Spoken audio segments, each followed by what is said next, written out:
நபி இருக்கிற இடத்துல ஒருபோதும் உங்களுடைய சப்தத்தை உயர்த்தி பேசாதீங்க. அதாவது வீணான பேச்சு பேசுறது, அரட்டை அடிக்கிறது, கெக்கன்னு சிரிக்கிறது, சத்தம் போட்டு பேசுறது. தாய்மார்கள் தப்பா எடுத்துக்க வேணாம். அதிக சத்தம் எங்க இருந்து வருது தெரியுமா? பெண்கள் சைட்ல இருந்து தான் வருது. நீங்க உங்களை சொல்லல, அங்க போய் பாருங்க, ஆண்கள் ரொம்ப நிசப்தமா போவாங்க. இடையில திரை விரிச்சிருக்கும், திரைக்கு பின்னால ஆண்கள் பார்வை படாத மாதிரி பெண்கள் இருப்பாங்க. கோ கோ கோ கோன்னு ஒரே சவுண்டா இருக்கும். அங்க இருக்கக்கூடியவங்களும் எவ்வளோ அடிச்சடிச்சு பார்ப்பாங்க, கட்டுக்கணக்காக சவுண்டா இருக்கும். நம்முடைய தாய்மார்கள் எக்காரணத்துக்கு ஒன்றும் சவுண்டு போட்டுறாதீங்க. குர்ஆன்ல அல்லாஹ் சொல்றான், ஒருபோதும் உங்களுடைய சப்தத்தை உயர்த்திடாதீங்க. ஒரு கால் உயர்த்திட்டோம்னா என்ன ஆகும் அதையும் அல்லாஹ் சொல்றான். மீறி உங்களுடைய சப்தத்தை நீங்க உயர்த்துவீர்களே ஆனால் என்ன தண்டனை தெரியுமா? 100 பாவம், 200 பாவம், 500 பாவம், 1000 பாவம் எழுதப்படும்னு அல்லாஹ் சொல்லல. அல்லாஹ் சொல்லக்கூடிய தண்டனை என்ன தெரியுமா? அன்தஹ்பத அமாலுக்கும், இதுவரை நீங்கள் செய்த எல்லா அமல்களும் வீணாகி விடும்ங்கிற அல்லாஹ் சொல்றான். அல்லாஹ் காப்பாற்றுவதற்கு இந்த நிமிஷம் வரைக்கும் நீங்க என்னென்ன அமல் செய்தீர்களோ, எவ்வளவு தொழுதீர்களோ, எத்தனை உம்ரா செய்தீர்களோ, எல்லாமே வீணா போயிடும் அல்லாஹ் சொல்லி காண்பிக்கிறான். அல்லாஹ் அத்தகையிலிருந்து நம்மை பாதுகாப்பானாங்க. நானா சுயமா சொல்லல, குர்ஆனுடைய ஆயத்து இது. அதனால எக்காரணத்துக்கு முன்னும் வீணான காரியத்தை பத்தி பேசுறதோ, சத்தமிட்டு பேசுறதோ. ஸல்லல்லாஹு அலைஹி வஸல்லம் வஃபாத்துக்கு பிறகு ஆயிஷா ரலியல்லாஹு அன்ஹா இருப்பாங்களாம், வீட்டுக்குள்ள இருப்பாங்களாம். மஸ்ஜிது நபவி, பள்ளிவாசல்ல மஸ்ஜிது நபவி இருக்குல்ல, ரசூலுல்லாஹ் தூக்கில் கொண்ட பள்ளி. அந்த பள்ளிவாசல் ஏதாவது மராமத்து வேலை பார்க்கறதுக்காக வேண்டி ஆணி அடிக்கக்கூடிய சத்தம் கேட்டுருச்சுன்னா உடனே ஆயிஷா ரலியல்லாஹு திருதுன்னு வெளியே வந்துருவாங்களாம். வந்து சொல்லி அனுப்புவாங்களாம், இந்த ஆணி அடிக்கக்கூடிய சத்தத்தை கொண்டு கூட ரசூலுல்லாஹ் ஒருபோதும் நீங்க நோவினைப்படுத்திடாதீங்க. ஆணி அடிச்சா எவ்வளவு சத்தம் வரும்? டக்கு டக்கு டக்குன்னு சின்ன சத்தம். இந்த சத்தத்தை கொண்டு கூட பெருமானாரை நீங்க நோவினைப்படுத்திடாதீங்க. ஸல்லல்லாஹு அலைஹி வஸல்லம் அவர்கள் வஃபாத்துக்கு பிறகு அன்னை ஆயிஷா ரலியல்லாஹு சொல்லி அனுப்பிச்சிருக்கிறாங்கன்னு சொன்னா, அப்ப எவ்வளவு பேணுதலாக வீணானதை பத்தி பேசுறதோ அல்லது சப்தத்தை உயர்த்துறதோ எதுவுமே வச்சுக்க கூடாது. அல்லாஹ் காப்பாற்றணும். இப்ப அந்த கியூல நிக்கிறோம், ஆண்கள் குறிப்பாக கவனிக்கணும். நிற்கக்கூடிய நேரத்துல கியூ மெதுவா நகர்ந்துகிட்டு இருக்கும். இப்ப 3 பேத்துக்கு நம்ம சலாம் சொல்ல போறோம். யாராருக்கு? பெருமானார் ஸல்லல்லாஹு அலைஹி வஸல்லம் அவர்களுக்கு, அபூபக்கர் ரலியல்லாஹுக்கு, உமர் ரலியல்லாஹுக்கு, 3 பேத்துக்கும். முதல்ல ரசூல் ஸல்லல்லாஹு அலைஹி வஸல்லம் மக்பரா இருக்கும். ஃபர்ஸ்ட் நீங்க போகும்போது ஒரு காலி இடம் இருக்கும். அந்த காலி இடம் யாருக்குன்னு சொன்னா எந்த கபரும் இருக்காதங்க. அது ஈசா அலைஹிஸ்ஸலாத்து வஸ்ஸலாம் அவர்களுக்காக வேண்டி அந்த இடத்தை ஒதுக்கப்பட்டிருக்கு. ஈசா அலைஹிஸ்ஸலாத்து வஸ்ஸலாம் ஒரு நபி இல்லையா? உலகத்தில் தோன்றிய எல்லா நபிமார்களும் மரணிச்சிட்டாங்க நம்முடைய பார்வைக்கு இல்லையா? ஈசா அலைஹிஸ்ஸலாம் மட்டும் உயர்த்தப்பட்டுட்டாங்க, அவங்க மௌத்தாகல. நம்முடைய பார்வைக்கு மறைக்கப்படல, உயர்த்தப்பட்டுட்டாங்க. இனி அவங்க மறுபடியும் வருவாங்க, ஆனால் நபியாக வரமாட்டாங்க. சாதாரண ஒரு மனிதராக வருவார்கள். இந்த உலகத்துல ஆட்சி புரிவாங்க ஒரு சில ஆண்டுகள். பிறகு மௌத்தாகி ஒரு சாதாரண ஒரு இமாமுக்கு பின்னால் அவர் இமாம் தொட வைப்பாரு ஈசா அலைஹிஸ்ஸலாமுடைய ஜனாசாவுக்கு. ரசூல் ஸல்லல்லாஹு அலைஹி வஸல்லம் நிறைய சொல்லி இருக்கிறாங்க. அப்ப ஹஸரத் ஈசா அலைஹிஸ்ஸலாத்து வஸ்ஸலாம் வஃபாத் ஆயிட்டாங்கன்னா அவர்களை அடக்கப்படுறதுக்குன்னு ஒரு தனி இடம் மட்டும் ஒதுக்கி வச்சிருக்காங்க. அதுக்கு அடுத்து பாத்தீங்கன்னா பெருமானார் ஸல்லல்லாஹு அலைஹி வஸல்லம் மக்பரா இருக்கும். ஸல்லல்லாஹு அலைஹி வஸல்லம் மக்பராக்கு அடுத்து அபூபக்கர் ரலியல்லாஹு மக்பரா, அதுக்கு அடுத்து உமர் ஃபாரூக் ரலியல்லாஹு மக்பரா. போகும் பொழுது ரொம்ப பாபந்தியாக பேணுதலாக பெருமானாருக்கு நாம் சலாம் சொல்கிறோம் என்கிற எண்ணத்துல நமக்கு அந்த நசீப் அல்லாஹ் கொடுத்துட்டானே அப்படிங்கிற ஒரு சந்தோஷத்துல நம்ம மெதுவா இங்க இருந்து போகணும். எக்காரணத்துக்கு கொண்டும் போட்டோ எடுக்கிறதோ, அந்த இடத்துல நிறைய பேர் அந்த வேலையும் செய்யறாங்க. எக்காரணத்துக்கு கொண்டும் போட்டோ எடுக்கிறதோ அல்லது வீணான சப்தம் போட்டு பேசுறதோ, அதே மாதிரி அந்த விளக்குகள், மின் விளக்குகள்லாம் கொஞ்சம் ஜொலி ஜொலிப்பா இருக்கும், நம்முடைய சிந்தனைகளை அங்க கொண்டு போறதோ, இது எதுவுமே இருக்கக்கூடாது. சலாம் சொல்ல போறோம், ஸல்லல்லாஹு அலைஹி வஸல்லம் பதில் சொல்ல போறாங்க. ஒரு ஹதீஸ்ல வருது, பெருமானார் ஸல்லல்லாஹு அலைஹி சொன்னாங்க, எவர் தன்னுடைய இருப்பிடத்திலிருந்து எனக்கு சலாம் சொல்லுவாரோ, இருப்பிடம்னா நம்முடைய ஊர். இப்ப நாகர்கோயில்ல இருக்கிறோம், நான் தஞ்சாவூர்ல இருக்கிறேன். என் ஊர்ல இருந்து அவரவர் இருப்பிடத்திலிருந்து பெருமானாருக்கு யார் சலாம் சொல்கிறாரோ அந்த சலாத்தை வாங்கி வருவதற்காக வேண்டி அல்லாஹ் தஆலா ஒரு மலக்கை நியமிக்கிறானாம். அவர் காலையிலும் வர்றாராம், மாலையிலும் வர்றாராம். மிஷ்காத்துல பதிவு செய்யப்பட்ட ஹதீஸ் இது. ஒவ்வொரு நாளும் காலையிலும் மாலையிலும் மனிதர்கள் எனக்காக சொல்லக்கூடிய சலாத்தை அந்த மலக்கு சுமந்து வந்து என்னிடத்திலே கொடுப்பார், நான் அவர்களுக்கு பதில் சொல்லுவேன். அப்ப நமக்கும் ரசூலுல்லாஹ்வுக்கும் இடையில யார் இருக்கா? தரகரா மலக்கு இருக்கிறார். இது எப்ப? நம்முடைய ஊர்ல சலாம் சொன்னா. ஸல்லல்லாஹு அலைஹி வஸல்லம் சொன்னாங்க, எவர் எனக்கு முன்னால் நின்று சலாம் சொல்கிறாரோ எனக்கும் அவருக்கும் இடையில எந்த ஒரு மலக்கும் கிடையாது. அவர் எனக்கு சலாம் சொன்னால் நேரடியாக நான் அவருக்கு பதில் சொல்கிறேன். பெருமானார் ஸல்லல்லாஹு அலைஹி வஸல்லம் சலாம்ங்கிறத என்னங்க? ஒரு துஆ. இது எந்த மார்க்கத்திலும் இல்லாத ஒரு துஆ முஹம்மது ஸல்லல்லாஹு அலைஹி வஸல்லம் நமக்கு கற்றுக் கொடுத்திருக்கிறாங்க. உதாரணமா காஃபிர்கள் பயன்படுத்துறாங்கல்ல, குஃபார்கள், ஒரு வகையான வார்த்தை வணக்கம்னு பயன்படுத்துறாங்க. அதை எல்லா நேரத்திலும் நம்ம சொல்லிட முடியாது. இல்ல குட் மார்னிங்னு சொல்றாங்க இங்கிலீஷ்ல, ஆங்கிலத்துல, அதை மத்தியானம் சொல்ல முடியாது. மத்தியானம் சொன்னா குட் ஆஃப்டர்நூன் சொல்லி ஆகும். குட் ஆஃப்டர்நூன் வார்த்தை எந்நேரமும் சொல்ல முடியுமா? சாயந்தரமான குட் ஈவினிங்னு சொல்லுவான், பிறகு நைட் ஆனா குட் நைட்டுமா. இது எந்த ஒரு மார்க்கத்திலையும் நீ எடுத்து பாருங்க, முஹம்மது சரியாக அமையாது. ஆனா நம்முடைய மார்க்கத்துல பெருமானாரால் கற்றுக் கொடுத்த முஹம்மது இருக்கே இல்லையா? முஹம்மதுனா என்ன? சலாம் சொல்றது. மவுத்து வீட்லயும் சலாம் பொருந்தும், திருமண வீட்லயும் பொருந்தும், காலையிலும் பொருந்தும், மாலையிலும் பொருந்தும், எல்லா நேரத்திலையும் பொருந்தக்கூடிய ஒரு அற்புதமான முஹம்மது, ஒரு அற்புதமான துஆ அது. அஸ்ஸலாமு அலைக்கும் என்ன அர்த்தம்? சாந்தி சமாதானம் உண்டாவதாக. ஸல்லல்லாஹு அலைஹி வஸல்லம் சொன்னாங்க, பெரிய கஞ்சன் யார் தெரியுமான்னு கேட்டாங்க. அது ஏற்கனவே ஒரு ஹதீஸ் இருக்கு, என்னின் மீது என் பேரை கேட்டோ ஸலவாத் சொல்லாதவன் மிகப்பெரிய கஞ்சன். இன்னொரு ஹதீஸ் இருக்கு, மிகப்பெரிய கஞ்சன் யார் தெரியுமான்னு கேட்டாங்க. சஹாபாக்கள் சொன்னாங்க, யா ரசூலல்லாஹ். பெருமானார் ஸல்லல்லாஹு அலைஹி வஸல்லம் கேட்ட உடனே சஹாபாக்கள் சொன்னாங்க, யா ரசூலல்லாஹ், வசதி வாய்ப்பு இருந்தும் ஏழை எளியவர்களுக்கு தான தர்மம் செய்யாதவன் தான் மிகப்பெரிய கஞ்சன்னு சொன்ன மாத்திரத்துல ஸல்லல்லாஹு சொன்னாங்க, அதை விட மிகப்பெரிய கஞ்சம் ஒருத்தர் இருக்கான். யார் தெரியுமா? சலாத்தை அரைகுறையாக சொல்லக்கூடியவன். நாங்க ஸல்லல்லாஹு அலைஹி வஸல்லம் இன்னைக்கு அநேக பேர் அந்த கூட்டத்துல மாட்டிக்கிட்டு இருக்கோம். அஸ்ஸலாமு அலைக்கும்ங்கிறது சில பேர் இப்படி கையை காமிக்கிறதோட முடிஞ்சு. சில பேர் என்ன சொல்றானே விளங்காது. அரபிகள்கிட்ட போய் யார்ட்டையாவது அஸ்ஸலாமு அலைக்கும் மட்டும் சொல்லி பாருங்க, திட்டுவான். அஸ்ஸலாமு அலைக்கும் வரஹ்மத்துல்லாஹி வபரகாத்துஹு, இதெல்லாம் நம்ம பழக்கத்துக்கு வந்துடணும். புரியுதுங்களா? அஸ்ஸலாமு அலைக்கும் வரஹ்மத்துல்லாஹி வபரகாத்துஹு. அஸ்ஸலாமு அலைக்கும், அல்லாஹ்வினுடைய சாந்தி சமாதானம் உங்களின் மீது உண்டாதாக. வரஹ்மத்துல்லாஹி வபரகாத்துஹு, அல்லாஹ்வினால் இறக்கப்படுகின்ற ரஹ்மத்து, பரக்கத்து எல்லாமே உன் மீது உண்டாவதாக.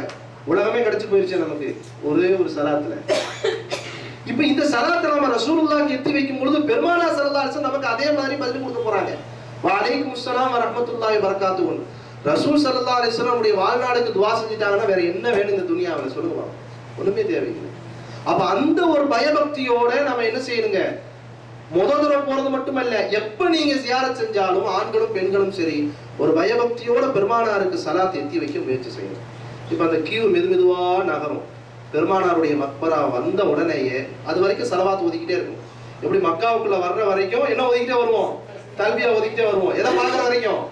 காபத்துல்லா பார்க்கற வரைக்கும் தல்பியா, அதுக்கப்புறம் விட்டுருவோம். அதே மாதிரி பெருமானாருடைய மக்பராவை பார்க்கற வரைக்கும் சலவாத் ஒதுக்கிட்டே வரணும். பக்கத்துல வந்துட்டோம்னா இப்ப முதல்ல பெருமானார் ஸல்லல்லாஹு அலைஹி வஸல்லம் சலாம் சொல்ல போறோம்.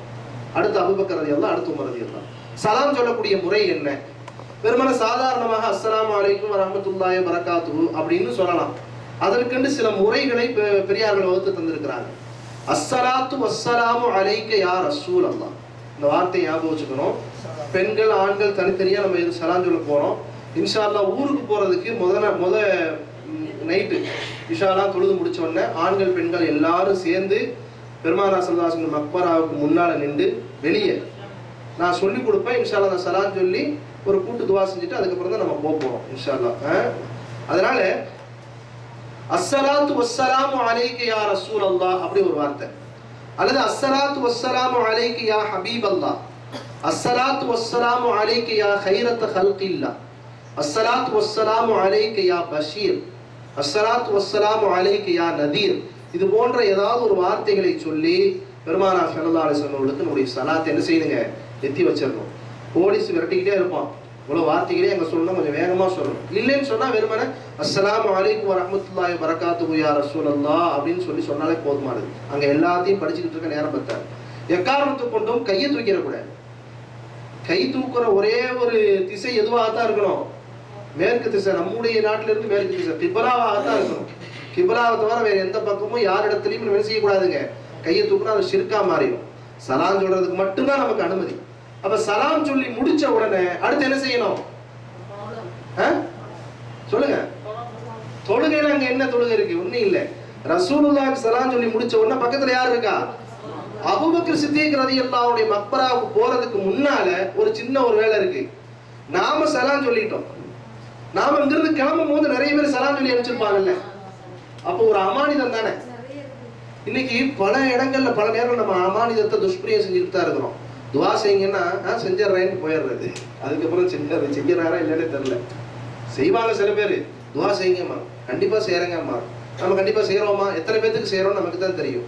அதனால தான் பெரியார்கள் சொல்லுவாங்க, யாராவது உங்களுக்கு துவா செய்ய சொன்னால் உடனே இப்படி ஒரு வார்த்தை சொல்லணுமா, அல்லாஹ் போதுமானவன். எப்படிங்க? அல்லாஹ் போதும். அந்த இடத்துல சொல்லிடணும். சொல்லிட்டா அதுவே ஒரு துவாவா. அதுக்கப்புறம் நமக்கு ஞாபகம் இருந்துச்சுன்னு சொன்னா துவா செய்யலாம். ஞாபகம் இல்லைனாலும் அந்த அல்லாஹ் போதுமானவங்கிற வார்த்தையே துவாவாயிருமா. அதே மாதிரி தான் யாராவது ரசூலுல்லாஹ்க்கு சலாம் சொல்லுங்கன்னு சொல்லி அனுப்பியிருப்பாங்கல்ல, அவங்க பேர்லாம் நமக்கு ஞாபகம் இருக்கும். ஒவ்வொரு பேரையும் அந்த இடத்துல வாசிக்கிட்டு இருக்க முடியாது. அப்துல் காதர் சலாம் சொல்லி விட்டாரு, அப்துல் ரஹ்மான் சலாம் சொல்லி விட்டாருன்னு சொன்னோம்னா விரட்டிடுவான் போலீஸ். ஆண்கள் நிக்கிற கியூவை பத்தி பேசிக்கிட்டு இருக்கேன்.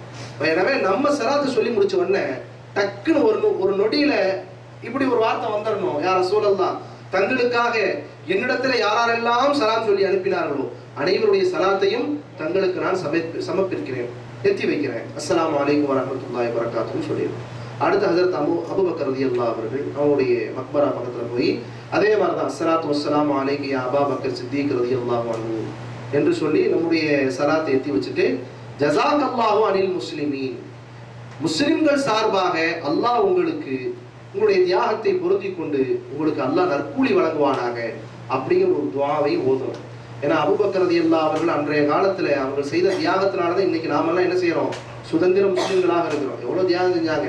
ஸல்லல்லாஹு அலைஹி வஸல்லம் அவர்கள் எந்தெந்த இடத்துல எல்லாம் அடிபட்டாங்களோ எல்லா இடத்துலையும் பக்கத்துல யார் இருந்திருப்பா, அபூபக்கர் ரலியல்லாஹு இருந்திருக்கிறாங்க.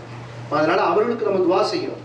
அஸ்ஸலாமு அலைக்கும் யா அபா பக்கர் சித்திக் ரலியல்லாஹு சொல்லிட்டு ஜஸாக்கல்லாஹு அனில் முஸ்லிமீன், இஸ்லாமியர்கள் சார்பாக நீங்கள் செஞ்ச தியாகத்தை அல்லாஹ் பொருந்தி கொண்டு அல்லாஹ் உங்களுக்கு நற்கூலி வழங்குவானாங்க இது சொல்லிட்டு அடுத்து போயிடணும். அடுத்து ஹஜ்ரத் உமரே ஃபாரூக் ரலியல்லாஹு அவர்களுக்கும் அஸ்ஸலாமு அலைக்கும் யா உமர் இப்னு கத்தாப் ரலியல்லாஹு அன்ஹு அப்படிங்கிற சலாத்தையும் எத்தி வச்சு பிறருடைய சலாத்தையும் அபூபக்கர் ரலியல்லாஹு உமர் ரலியல்லாஹு எத்தி வச்சுட்டு வெளியேறிடணும். எப்படி இங்க இருக்கும் பொழுது ஒவ்வொரு வக்து தொழுக முடிஞ்ச உடனே ஒரு தவாப் செய்யாம வரக்கூடாதுன்னு நம்ம சொல்லி இருக்கிறோமோ அதே மாதிரி ஆண்களை பொறுத்த வரைக்கும் சரி. ஏன்னா பெண்களுக்கு ஒரு நாளைக்கு ரெண்டு மூணு தடவை தான் உள்ள போக முடியும். ஆண்களை பொறுத்த வரைக்கும் 24 hours போகலாம். ஒவ்வொரு வக்து தொழுக முடிச்ச உடனேயும் பெருமானார ஜியாரத் செய்யாம ரூமுக்கு வரக்கூடாது. அப்படி ஒரு பழக்கத்தை நம்ம என்ன செஞ்சுக்கணுங்க, உண்டாக்கணும். இருக்கிறது 3 நாள் இருக்கும். ஊருக்கு போன பிறகுதான் நிறைய ஹாஜிகள் சொல்றாங்க, அஜர்த்து அதிகமா சலாம் சொல்லியிருக்கலாமே, அதிகமா தவாப் செஞ்சிருக்கலாமே, நேரத்தை வீணடிச்சுட்டு அஜர்த்துன்னு எத்தனை பேர் சொல்றாங்க. அதனால இருக்கக்கூடிய காலங்கள் ரொம்ப ரொம்ப குறைவு. இந்த மாதிரி முடிஞ்சு போச்சு. போன வாரம் வந்த மாதிரி இருக்கு. நல்ல நாட்கள் தங்காதுன்னு சொல்லுவாங்க. ஓடி போயிடுச்சா இல்லையா, ஒரு வாரம், நாளை மறுநாள் இன்ஷா அல்லாஹ் மதீனா போகும், அடுத்த வாரம் நேரம் இன்ஷா அல்லாஹ் ஊர்ல இருக்கும். அதனால வரக்கூடிய நேரத்துல ஒவ்வொரு நேரத்திலையும் சலாம் சொல்லாம என்ன செஞ்சிடக்கூடாதுங்க, வந்துடக்கூடாது. அந்த ஒரு பழக்கத்தை நம்ம ஏற்பாடு பண்ணிக்கணும். அடுத்து பாத்தீங்கன்னா பக்கத்திலே ஜன்னத்துல் பக்கி என்று சொல்லக்கூடிய மிகப்பெரிய கபரிஸ்தான் இருக்கு. ஜன்னத்துல் பக்கிங்கிற கபரிஸ்தான் 10,000க்கும் மேற்பட்ட சஹாபாக்களும் சஹாபா பெண்மணிகளும் அங்க அடக்கம் செய்யப்பட்டிருக்கிறாங்க. அதனுடைய ஜியாரத்தும் இருக்கு. பெண்கள் அதுல உள்ள போக முடியாது. வெளியே நின்று தான் சலாம் சொல்ல போறீங்க. ஊருக்கு கிளம்புறதுக்கு ஒரு நாளைக்கு முன்னால எல்லாத்தையும் கூட்டிட்டு போய் நம்ம வெளியே சலாம் சொல்லி கூட்டிட்டு போவோம் இன்ஷா அல்லாஹ். ஆண்களை பொறுத்த வரைக்கும் தினமும் காலையில ஃபஜ்ருக்கு பிறகும் அஸ்ருக்கு பிறகும் கண்டிப்பாக உள்ளே செல்வதற்கு அனுமதி இருக்கிறது. நாம இன்ஷா அல்லாஹ் அவங்க எல்லாத்தையும் அங்க கூட்டிட்டு போவோம் இன்ஷா அல்லாஹ். அந்த ஜியாரத்து உண்டு. அடுத்து கடைசியாக ஒரே ஒரு விஷயம், அந்த மஸ்ஜிதுன் நபவிக்குள்ளேயே ஒரு முக்கியமான ஒரு இடம் இருக்கு. எப்படி இங்கே காபத்துல்லா பக்கத்துல அந்த யூட்டன் அரை வட்டத்துல தொழுகணும்னு சொன்னமா இல்லையா, ஹத்தீம்குள்ள தொழுதா என்ன நன்மைங்க, காபத்துல்லா தொழுதல் உள்ளே தொழுத நன்மை கிடைக்கும்னு சொன்னோம். அதே மாதிரி மதீனால ஒரு இடம் இருக்கு. அந்த இடத்துக்கு பேரு ரவுதத்துல் ஜன்னான்னு பேரு. என்ன பேருங்க, சொர்க்க சோலை, ரவுதத்துல் ஜன்னான்னு பேரு. பெருமானார் ஸல்லல்லாஹு அலைஹி வஸல்லம் அவர்கள் இமாமத் செய்த அந்த இடத்திற்கும் அவர்கள் அடக்கம் செய்யப்பட்டிருக்கக்கூடிய அந்த இடத்திற்கும் மத்தியில் உண்டான இடம் தான் ரவுதத்துல் ஜன்னா. ஸல்லல்லாஹு அலைஹி வஸல்லம் மஸ்ஜித் நபவிக்குள்ள தான் அடக்கம் செய்யப்பட்டிருக்கிறாங்க. புரியுதுங்களா? இந்த 2 இமாமத் செஞ்ச இடத்துக்கும் அவர்கள் வீடு, அவங்க எந்த இடத்துல அடக்கம் செய்யப்பட்டிருக்காங்களோ அது அவங்க வீடு. யார் வீடு? ஸல்லல்லாஹு அலைஹி வஸல்லம் வீடு. புரியுதுங்களா? சின்ன வீடா இருந்துச்சு. பிறகு அபூபக்கர் ரலியல்லாஹு உமர் ரலியல்லாஹு அடக்கம் செய்யறதுக்கான கொஞ்சம் அந்த இடத்தை விரிவுபடுத்திக்கிட்டாங்க. ரசூல் ஸல்லல்லாஹு அலைஹி வஸல்லம் அடக்கம் செய்யப்பட்டிருக்கிறது அவங்க வீடு. அந்த வீட்டுக்கும் அவங்க தொலை வச்ச மெம்பருக்கும் மெஹராபுக்கும் இடைப்பட்ட உண்டான இடம் இருக்கிறது ரவுதத்துல் ஜன்னா. நீங்க மஸ்ஜிது நபவிக்குள்ள பள்ளிவாசலுக்குள்ள போய் பாத்தீங்கன்னா எல்லா இடத்துலயும் செக்க செவேர்னு கார்பெட் விரிச்சிருப்பாங்க. குறிப்பிட்ட ஒரு பகுதியில மட்டும் கிளி பச்சை கார்பெட் விரிச்சிருப்பாங்க. அதுதான் அதனுடைய அடையாளம். பச்சை கம்பளம்னு சொல்லுவாங்களா இல்லையா, கிளி பச்சையில இருக்கும். பெண்கள் ஒரு பகுதியில் ஒதுக்கப்பட்டிருக்கும். அவங்க அந்த அந்த நேரத்துல காலையிலையும் மத்தியானமும் நைட்டும் அந்த ரௌதத்துல் ஜன்னா உள்ள அனுமதிக்கப்படுவாங்க. ஆண்கள் எனி டைம் ஃப்ரீ தான். நீங்க எப்போனாலும் போய் ரௌதத்துல் ஜன்னால தொழுகலாம். அங்க தொழுகிறதுனால என்ன நன்மை? மக்காவில் காபத்துல்லா பக்கத்துல இருக்கக்கூடிய ஹத்தீம்ல தொழுதா காபத்துல்லா உள்ள தொழுது நன்மை கிடைக்கும். மதீனால அந்த ரௌதத்துல் ஜன்னால தொழுகிறதுல என்ன நன்மை? பெருமானார் ஸல்லல்லாஹு அலைஹி வஸல்லம் சொன்னாங்க, எந்த ஒரு மனிதர் ரௌதத்துல் ஜன்னா என்கிற இடத்துல 2 ரக்காத் நஃபில் தொழுவாரோ, தொழுது விட்டு யார் பாவ மன்னிப்புக்கு துவா கேட்கிறாரோ அவருக்கு சொர்க்கம் வாஜிப் பண்ணாங்க ரசூல் ஸல்லல்லாஹு அலைஹி வஸல்லம். சாதாரணமான ஒரு இடம் இல்லை, ரொம்ப ரொம்ப உன்னதமான உயர்தரமான இடம். 2 ரக்காத் தொழுதவருக்கு சொர்க்கம் வாஜிப். அதோட நிக்கல ஸல்லல்லாஹு அலைஹி வஸல்லம். தொழுது விட்டு யாருக்காக துவா கேட்கிறாரோ அவர்களுக்கும் சொர்க்கம் வாஜிப் பண்ணாங்க பெருமானார் ஸல்லல்லாஹு அலைஹி வஸல்லம். அப்ப ரொம்ப ரொம்ப ஒரு விசேஷமான இடம் ரௌதத்துல் ஜன்னா. அந்த இடத்துல எப்படியாவது என்ன செய்யணுங்க, 2 ரக்காயத்து இருக்கக்கூடிய 3 நாள்ல ஹஜ்ரத்து கூட்டமா தான் இருந்துச்சுன்னு சொல்லிடக்கூடாது. பெண்களுக்கு அந்த ரௌதத்துல் ஜன்னா இலகுவா போறதுக்கு ஒரு பாதை இருக்குது. நாம இன்ஷா அல்லாஹ் அதுக்கும் கூட்டிட்டு போவோம். பெண்களை மட்டும் கூட்டிட்டு போய் தொலை வச்சு இன்ஷா அல்லாஹ் கூட்டிட்டு வருவோம். எப்படியாவது இருக்கக்கூடிய 3 நாள்ல 2 ரக்காயத்து நஃபிலான தொழுகையை கண்டிப்பாக அங்க நாம தொழுதுக்கணும். இப்ப ஜியாரத்து பிளஸ் அந்த தொழுகை நஃபிலான தொழுகை ஃபரதான தொழுகைகள், இந்த அமலை செய்யறதுக்கு தான் நாம் இன்ஷா அல்லாஹ் மதீனாவுக்கு புறப்பட தயாராக இருக்கிறோம். வல்ல அல்லாஹ் நம்முடைய பயணத்தை லேசாக்கி மிக இலகுவாக நம்முடைய அமலை அல்லாஹ் இலகுவாக்கி தருவானாக. பக்கத்திலே இருக்குது, அதை கட் பண்ணி